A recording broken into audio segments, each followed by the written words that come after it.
This recent fall 2026 collection from Dsquared at Milan Fashion Week is looking pretty insane, and I thought it'd be nice to start some discourse around it.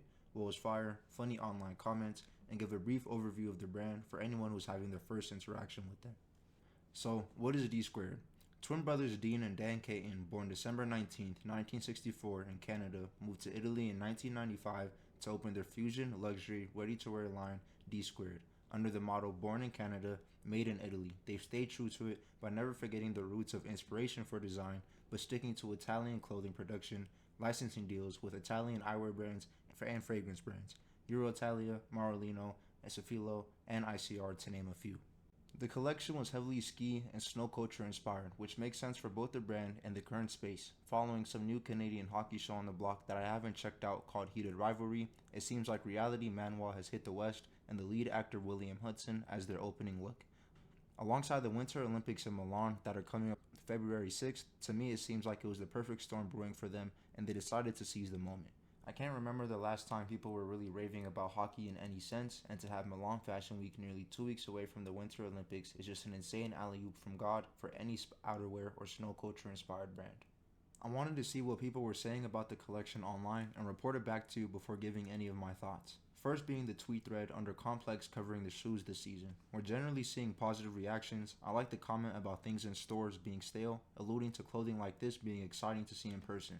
I also love people pointing out the Skate Moss 2011 premiere and the fall-winter collection of that year, showing that they've been taking a risk with footwear.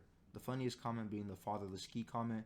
I, someone who didn't really have a dad and only snowboarded twice, feel this to the maximum.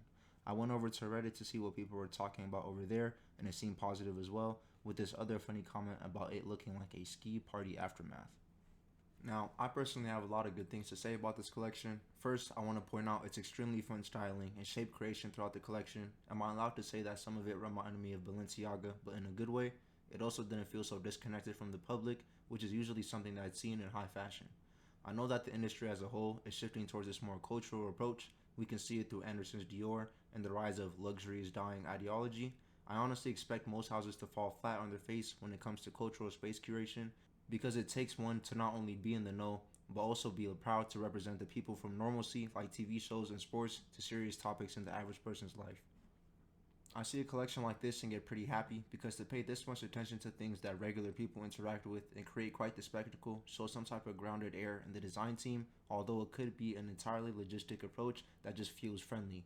Humorous knitted sweaters, double-waisted styling, which is a nod to literal ski styling and American street styling.